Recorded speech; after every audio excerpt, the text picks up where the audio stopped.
Entonces nos habíamos quedado en el polinomio característico que es igual a 0. Y volvemos a tener los tres casos que ya habíamos conocido anteriormente para el sistema. Para cuando R entre R, no, en este caso es la constante de amortiguamiento. En este caso B, la constante de amortiguamiento entre dos veces la masa de la partícula al cuadrado es menor a la constante de fuerza K entre la masa. Que para este caso también tenemos la condición cuando el coeficiente de amortiguamiento al cuadrado es menor a 1. Sabemos que con estas condiciones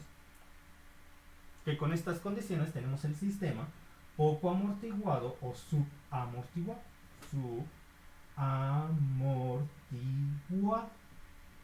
Con el cual tenemos un par de raíces complejas, donde el operador de subíndice 1,2 es igual a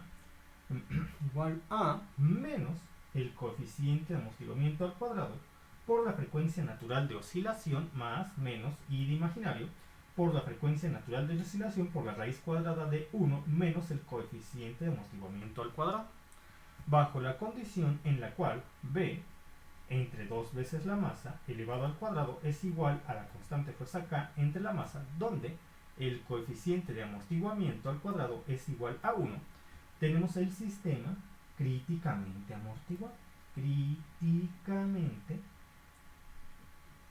amortiguado. Para el cual el operador de subíndice 1,2 es igual a menos el coeficiente de amortiguamiento al cuadrado por la frecuencia natural de oscilación. Y finalmente, también volvemos a tener el caso cuando la constante de amortiguamiento entre dos veces la masa de la partícula al cuadrado es mayor a K entre N. Con esto tenemos el sistema sobreamortiguado. Sistema sobreamortiguado, donde el operador de subíndice 1,2 es igual a menos el coeficiente de amortiguamiento por la frecuencia natural de oscilación más menos la frecuencia natural de oscilación por la raíz cuadrada del coeficiente de amortiguamiento al cuadrado menos 1. Entonces, pero en este caso el operador D no se sustituye en la solución de la ecuación diferencial original final, porque esta ecuación diferencial original final, que es esta de aquí, no es igual a 0, sino que es igual a la fuerza, a la excitación o fuerza impulsora, de tal manera que el operador D se va a sustituir para cualquiera de los tres casos bajo esta nueva ecuación diferencial en la función de peso ponderado. Y lo voy a poner aquí. Para el sistema subamortiguado. Para el sistema subamortiguado. Para el sistema subamortiguado, yo tendría lo siguiente. Sé que las condiciones para este sistema es que la constante de amortiguamiento entre dos veces la masa al cuadrado sea menor a la constante de fuerza K entre la masa, o también que el coeficiente de amortiguamiento al cuadrado sea menor a 1. Bajo estas condiciones sé que el operador de subíndice 1,2 es igual a menos el coeficiente de amortiguamiento al cuadrado por la frecuencia natural de oscilación más menos i de imaginario por la frecuencia natural de oscilación por la raíz cuadrada de 1 menos el coeficiente de amortiguamiento al cuadrado. Entonces, el operador D se sustituye no en la solución de la ecuación diferencial, sino que se sustituye en la función de peso o ponderado, h de t. H de t siendo igual a la constante arbitraria K índice 1, no confundir esta K con esta K, este es K de la constante de fuerza K, este es K subíndice 1 de la constante arbitraria, por E a la D1 de t más K subíndice 2 por E a la D subíndice 2 de t. Entonces aquí ya no tengo suficiente espacio y voy a continuar en la siguiente página. Y repito la función de peso ponderada que tenemos bajo el sistema subamortiguado. Entonces tendría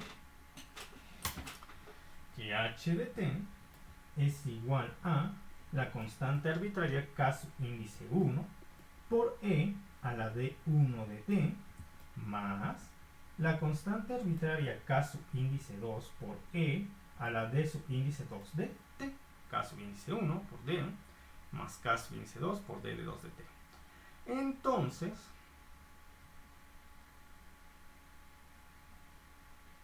Entonces ahora lo que voy a hacer, y sabiendo que el operador d para este caso es d subíndice 1,2 es igual a menos la frecuencia, el coeficiente de amortiguamiento al cuadrado por la frecuencia natural de oscilación más menos i de imaginario por la frecuencia natural de oscilación por la raíz cuadrada de 1 menos el coeficiente de amortiguamiento al cuadrado.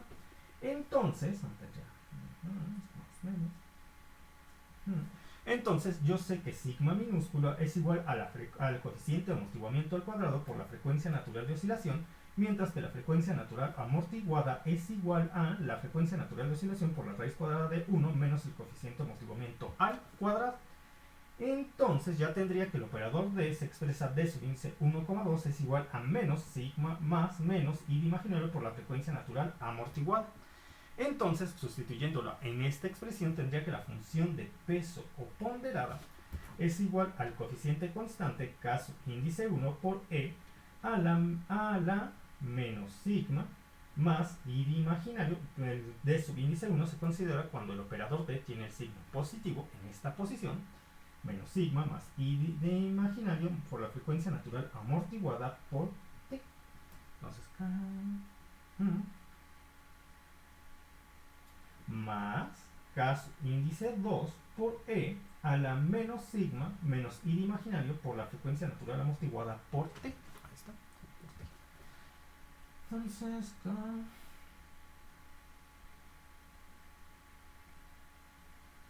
k subíndice 2.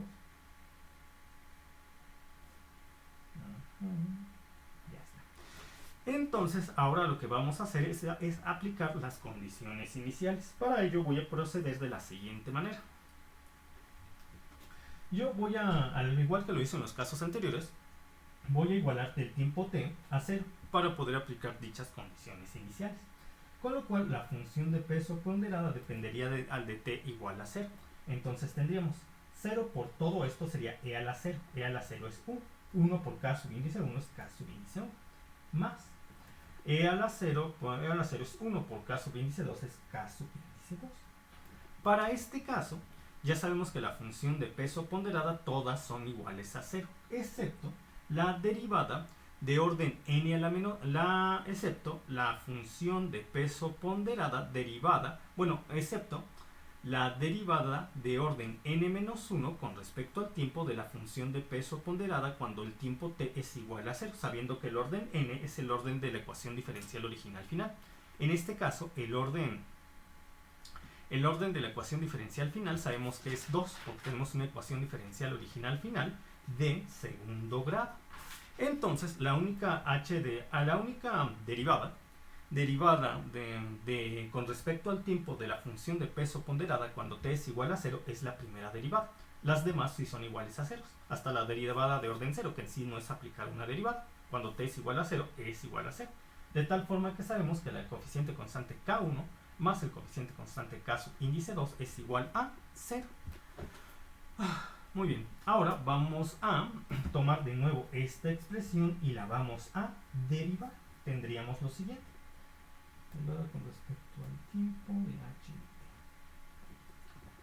sería igual a... Tenemos el número natural. La derivada de un número natural incluye de nuevo el número natural, que se va a multiplicar por la derivada con respecto al tiempo del exponente, que en este caso es menos sigma más i de imaginario por la frecuencia natural amortiguada por k subíndice 1 por e a la menos sigma más i de imaginario por la frecuencia natural amortiguada por t. Entonces tenemos...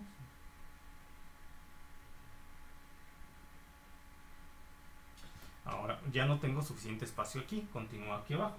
Más la derivada con respecto al tiempo del segundo término, donde se conserva el número natural que va a ser multiplicado por la derivada con respecto al tiempo del exponente, que es menos sigma menos i de imaginario por la frecuencia natural amortiguada por k subíndice 2 por E a la menos sigma menos I de imaginario por la frecuencia natural amortiguada por T.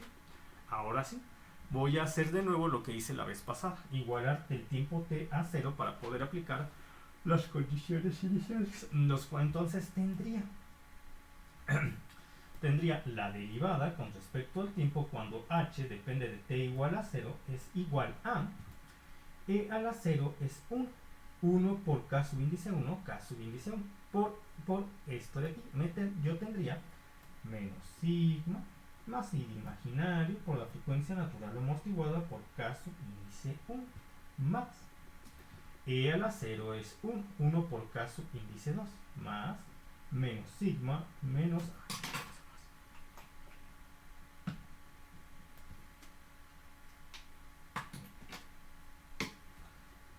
sigma menos i de imaginario por la frecuencia natural amortiguada por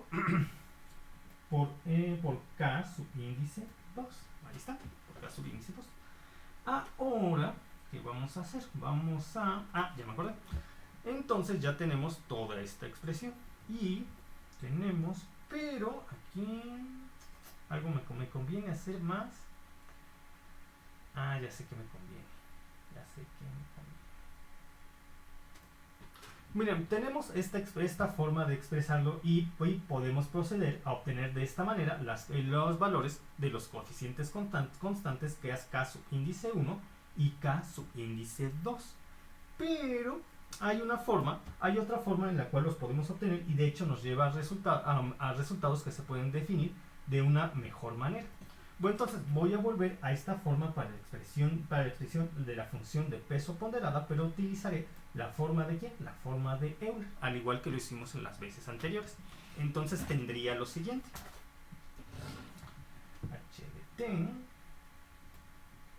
h de t es igual a k subíndice 1 por e a la menos sigma más i de imaginario por la frecuencia natural amortiguada por t más k subíndice 2 por e a la menos sigma menos i de imaginario por la frecuencia natural amortiguada por t. Ahí está. Entonces tendría k por e a la menos sigma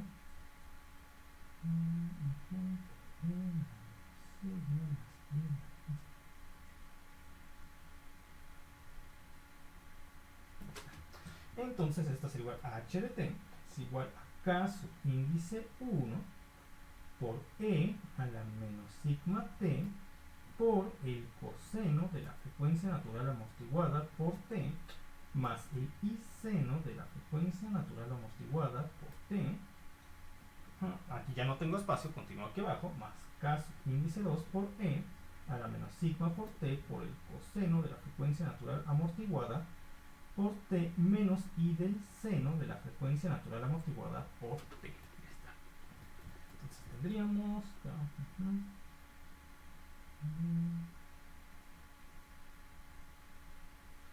coseno i seno más k seno coseno. Ya está. Entonces vuelvo a hacer lo que hice anteriormente, igualo t a 0 y tendría lo siguiente. h de la función de peso ponderada cuando t depende de 0 o t es igual a 0 sería igual a seno de 0, t por c por el resto 0. Seno de 0 es 0, coseno de 0 es 1. Y coseno de 0 es 1, coseno de 0 es 1. 1 por e a la 0 es 1 por 1. 1 por 1 es 1. Me queda el cociente constante k subíndice 1. K subíndice 1. Ahora tendríamos el seno de 0, 0, coseno de 0 es 1, e a la 0 es 1, 1 por 1 es 1, más k subíndice 2. Y todo esto es igual a 0, porque por condición inicial sabemos que la función de peso ponderada de h que depende del t igual a 0 es igual a 0, porque ya lo explicamos hace rato que todas las derivadas de la función de peso ponderada hasta la derivada de orden 0, que equivale a no aplicarle derivada, es igual a 0, cuando nuestra ecuación diferencial original final es de orden n, es de orden 2 o de segundo grado. Y se dan cuenta, obtuvimos el mismo resultado que la vez anterior. Y entonces dirán, ¿para qué nos sirve tenerlo en esta forma? Lo que pasa es que una vez que aplicamos la derivada a esta función, tal como está escrita de esta manera, vamos a tener una forma en la cual es mucho más fácil definir al coeficiente constante k sub índice 1 y al coeficiente constante k sub índice 2. Entonces, procedo a hacer lo que estaba haciendo. La derivada con respecto al tiempo de h de t. Aquí tenemos dos funciones que dependen del tiempo. E a la menos sigma t y esta función que depende del tiempo. Aquí tenemos otra vez dos funciones que dependen del tiempo. Entonces, lo que a mí me conviene es, bueno, lo que tengo que hacer es aplicar la regla de la cadena para poder llevar a cabo la derivada de esta expresión. Procediendo a obtenerla, tendría lo siguiente. K sub índice 1 va a multiplicar a la derivada con respecto al tiempo del número de este número natural, que sería igual a menos sigma por e a la menos sigma t por esta función sin derivar, que sería seno por la frecuencia natural amortiguada por t más e i seno por la frecuencia natural amortiguada por t. Ahora yo tendría más e a la menos sigma t más e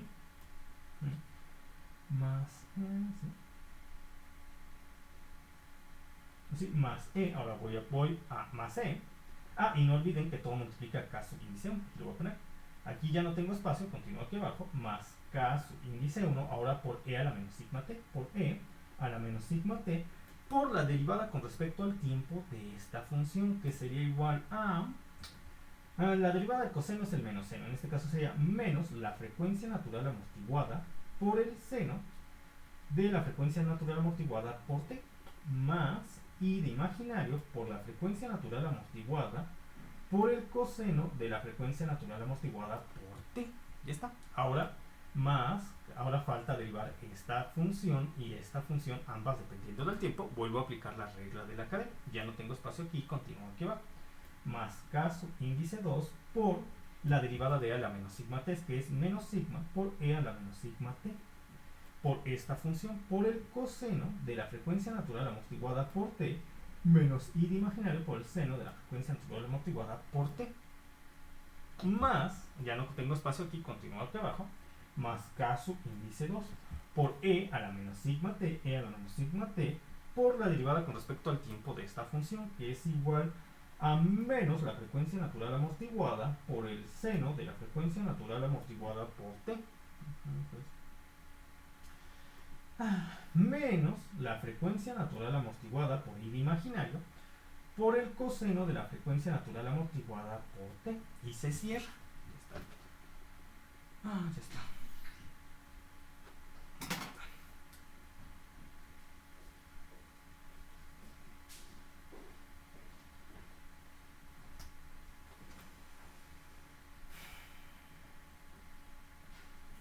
Ahora, ¿qué hago a partir de este punto? Recuerden que la condición inicial es que todas las derivadas con respecto al tiempo de la función de peso ponderada cuando t es igual a 0 son iguales a 0, excepto la derivada de orden n-1, la derivada con respecto al tiempo de orden n-1 de la función de peso ponderada cuando esta depende de 0. Entonces voy a hacer t igual a 0. Como lo hice la vez anterior, y lo voy a aplicar esta condición, la condición inicial, a esta expresión. Tendría lo siguiente: la derivada con respecto al tiempo de h de 0 es igual a, aquí tendríamos el seno de 0 es 0, el coseno de 0 es 1, tendría 1 por e a la 0, 1 por 1, 1, entonces me quedaría, de esta parte me quedaría menos sigma por k sub índice 1, menos sigma por k sub índice 1. Checo, 1 por 1 es 1, 1. Sí. Ahora vamos con la siguiente, esta de acá. El coseno de 0 es 0. El seno de 0 es 0. El coseno de 0 es 1. 1 por la frecuencia natural amortiguada es la frecuencia natural amortiguada. Por i es i la frecuencia natural amortiguada. Por e a la 0 que es 1. Entonces aquí tendría más k sub índice 1 que va a multiplicar a i de imaginario por la frecuencia natural amortiguada y así se queda. ¿Sí? Aquí está. Quedaría. Ahora vamos con esta parte. ¿Qué sería el seno de 0 es 0? El coseno de 0 es 1. 1 por e a la 0, que es 1. 1 por 1 es 1. Entonces tendría menos sigma por k sub índice 2. Menos sigma por k sub índice 2. Sí, ya está. Sí, ya está. Menos sigma será 1 por 1 es 1. Menos sigma 1 es 1. Es 1. Sí, menos sigma por k sub índice 2. Ahora, ¿qué me falta? La otra parte, que sería el coseno. El seno de 0 es 0. El coseno de 0 es 1. Y me quedaría, e a la 0 es 1. 1 por k sub índice 2 por este de acá. Lo que me da menos k sub índice 2 por la frecuencia natural amortiguada por i. Está. Ya casi acabamos. Entonces ya tengo esto ya está. Entonces yo sé que yo de la condición anterior sé que k sub índice 1 más k sub índice 2 es igual a 0. De tal manera que k sub índice 1 puede ser igual a menos k sub índice 2. K sub índice 1 es igual a menos k sub índice 2. Entonces yo tendría lo siguiente. Tengo lo siguiente, donde menos k. Entonces yo puedo sustituir esta k sub índice, pero lo dejaré mejor en términos de k sub índice. Entonces k sub índice 2 es igual a su vez a menos k sub índice 1. Yo puedo sustituir esta k sub índice 2 aquí y aquí, teniendo lo siguiente. Entonces tenemos que la derivada con respecto al tiempo de h de 0 es igual a menos sigma por k sub índice 1 más k sub índice 1 por i, por la frecuencia natural amortiguada, menos sigma por menos k sub índice 1 por menos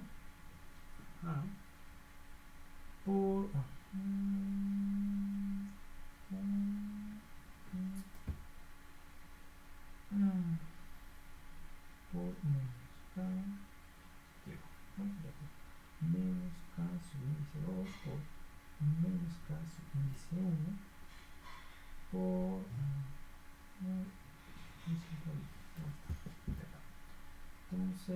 entonces aquí tendría, bueno, lo voy a simplificar, ya no tengo suficiente espacio aquí, voy a continuar en la parte posterior de mi hoja y voy a volver a reescribir todo esto de aquí para que el proceso no se pierda. Entonces tendría que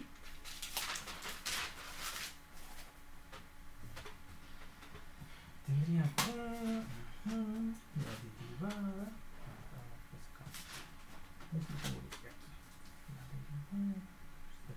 tiempo ponderada es igual ya depende de 0, ya depende de 0, es igual a menos sigma por k sub índice 1 más k sub índice 1 por i imaginario por la frecuencia natural amortiguada menos k sub índice menos sigma k sub índice 2 menos k sub índice 2 por la frecuencia natural amortiguada por i, donde k sub índice 1 más k sub índice 2 es igual a 0.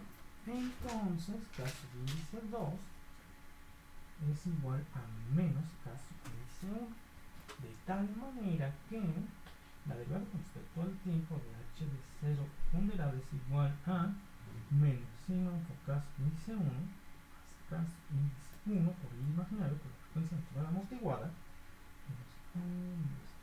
menos sigma por menos k sub índice 1 menos k sub índice 2.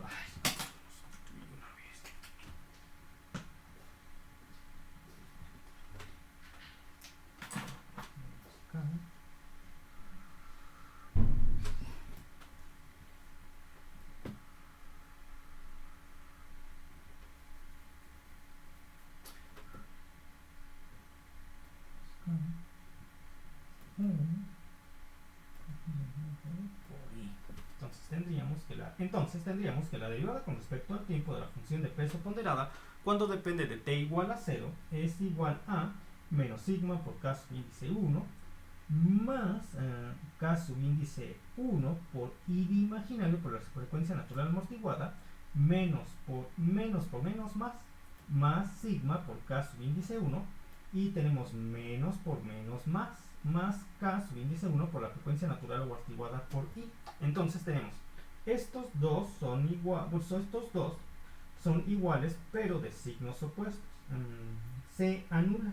Y esto entonces tendríamos que la derivada con respecto al tiempo de la función de peso ponderada que depende de 0 es igual a k subíndice 1 por i de imaginario por la frecuencia natural amortiguada más k subíndice 1 por la frecuencia natural amortiguada por i. Es decir, sería igual a dos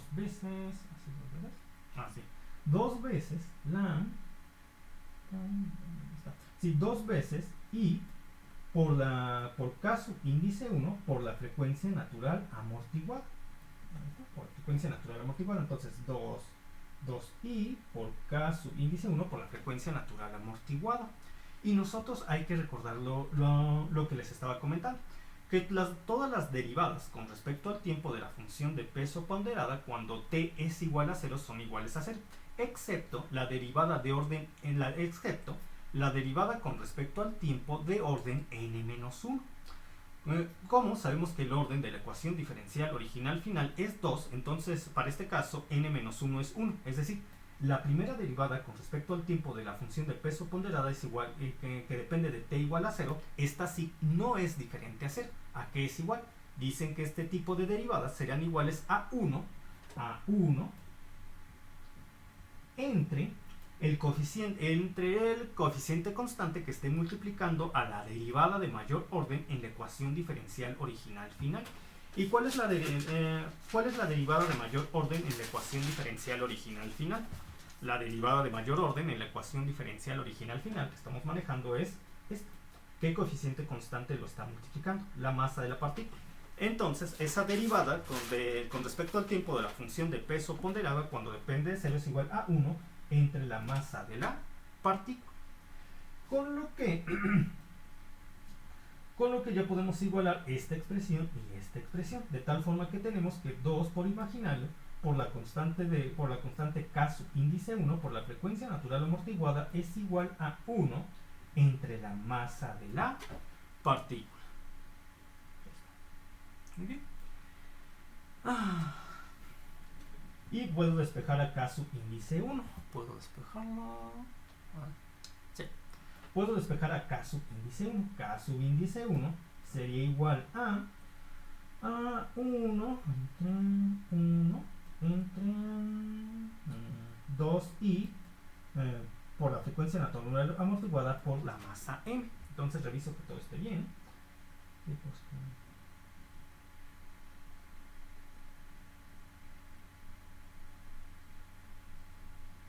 Ya está. Entonces, y como k subíndice 2 es igual a menos k subíndice 1, entonces k subíndice 2 va a ser igual a menos i entre 2i de imaginario entre la frecuencia natural amortiguada entre la masa de la partícula. Pero también podemos simplificar aún más los valores de k subíndice 1 y k subíndice 2. Aquí tenemos que la i puede pasar arriba cambiando su signo. Y pasaría arriba cambiando su signo y quedaría, pero déjenme, ¿me conviene hacer eso? A ver, veo, ¿me conviene? No, me conviene dejarlo así. Me conviene dejarlo tal y como está, k subíndice 1 y k subíndice 2. Ahorita van a ver el porqué. Entonces ya tenemos los valores de los coeficientes constantes. Recuerden que la forma de la función de peso o ponderada es igual a ¿quién? La forma de la función de peso ponderada es igual a h de t, que es h de t k subíndice 1 por e a la menos sigma más i de imaginario por la frecuencia natural amortiguada por t más k subíndice 2 por e a la menos sigma menos i de imaginario por la frecuencia natural amortiguada por t. Entonces esto también se puede escribir como se puede escribir como h de t. H de t, la función de peso ponderada, es igual a K sub índice 1 por E a la menos sigma t por E a la I de imaginario por la frecuencia natural amortiguada por t más K sub índice 2 por E a la menos sigma t por E a la menos I de imaginario por la frecuencia natural amortiguada por t. Bien.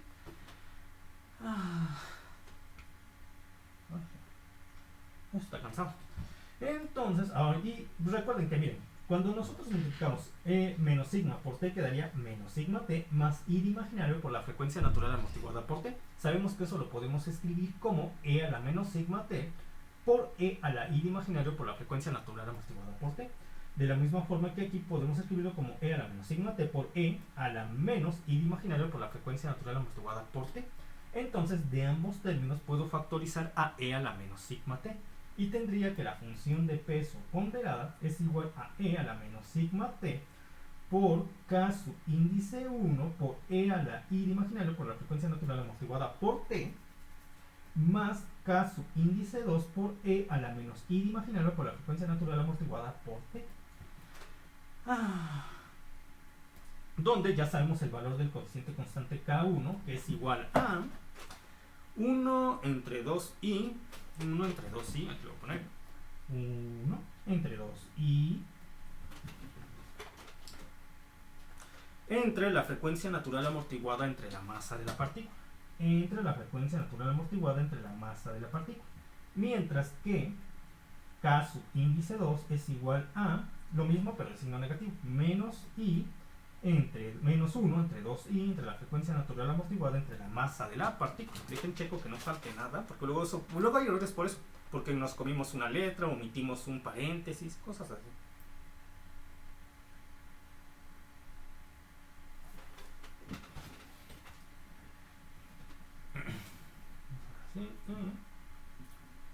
Estos resultados ya los puedo sustituir en esta posición y en esta posición, de tal manera que tendría lo siguiente. Entonces tenemos que la función de peso ponderada es igual a E a la menos sigma por t por K sub índice 1, ¿sí? Por K sub índice 1, K sub índice 1 es igual a 1 entre 2i por la frecuencia natural amortiguada por m por E a la I por la frecuencia natural amortiguada por t más K sub índice 2, que en este caso es menos 1 entre 2i entre la frecuencia natural amortiguada entre m por E a la menos i por la frecuencia natural amortiguada por t. Ya está. Ya está.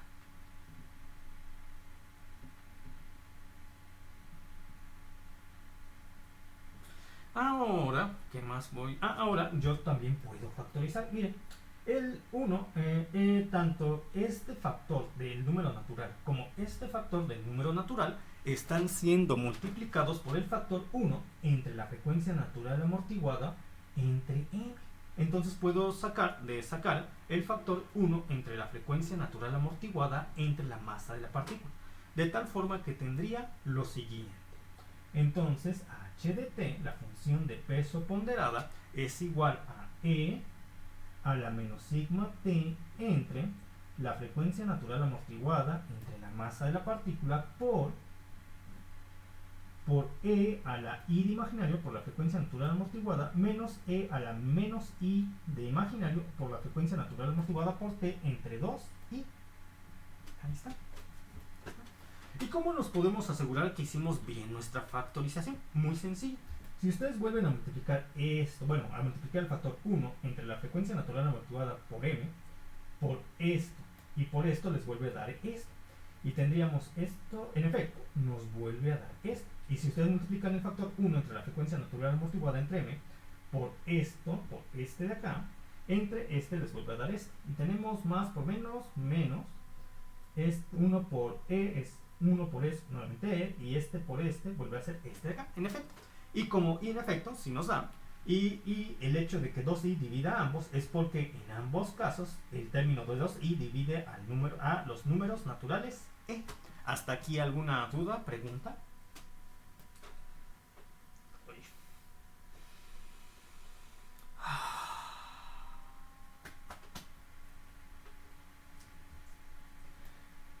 Entonces la función de peso ponderada es igual a ¿quién? A E a la menos sigma t entre la frecuencia natural amortiguada entre la masa de la partícula. ¿Y esto en sí qué es? Es la definición del seno. ¿Ya se dieron cuenta? Es el seno de la frecuencia natural amortiguada por t. Ahí está. Todo esto que está entre corchetes, es igual al seno de la frecuencia natural amortiguada por t. Porque recuerden que la definición del seno en términos de los números naturales es igual a E a la i de imaginario por el argumento del seno menos E a la menos i de imaginario por el argumento del seno entre 2i. Ya está. Y ya tenemos la función de peso o ponderada, que ahora tenemos que utilizar en la integral de convolución para llegar al resultado de este sistema. Es un poco largo, pero no es tan complicado. ¿Hasta aquí alguna duda, pregunta?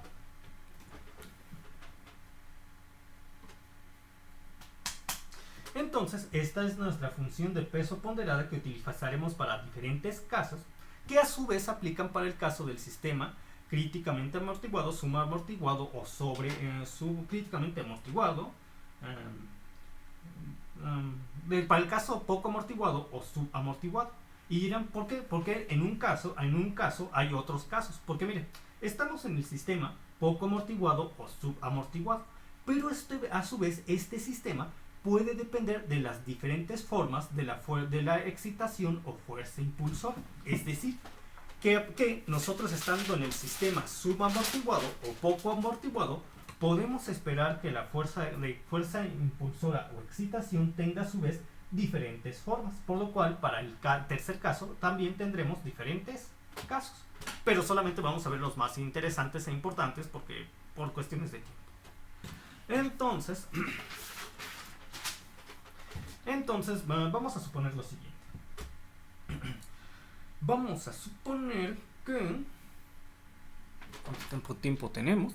Bueno, explicaré rápidamente algunas de las funciones que pueden describir el comportamiento de la función de la fuerza impulsora o excitación. Tenemos a la función escalón unitario, que estoy seguro que ustedes ya han visto o están viendo en transformadas de funciones. La función escalón unitario.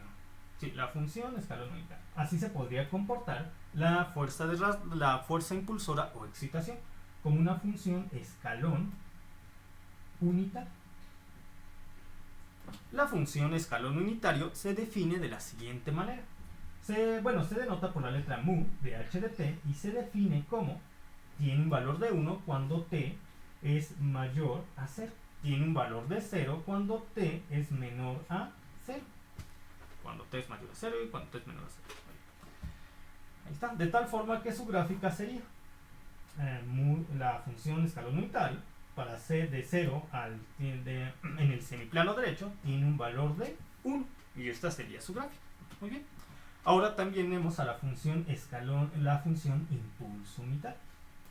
Para la función impulso unitario necesitamos llevar a cabo lo siguiente.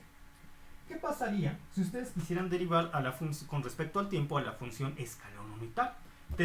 Y para cualquiera de los dos casos tendrían que la derivada con respecto al tiempo de la función escalón unitario, tanto para el semiplano izquierdo cuando t es menor a 0, como para el semiplano derecho cuando t es mayor a 0 les da 0. Y dirían, bueno, no tiene ningún chiste derivar con respecto al tiempo a la función escalón unitario.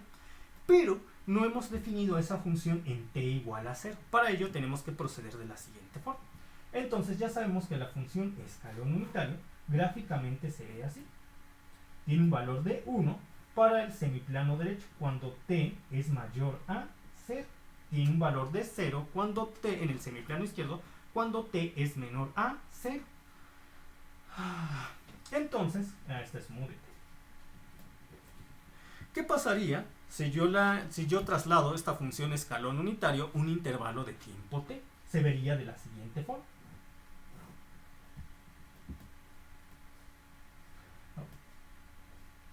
Se acabó la clase, vamos a la siguiente sesión.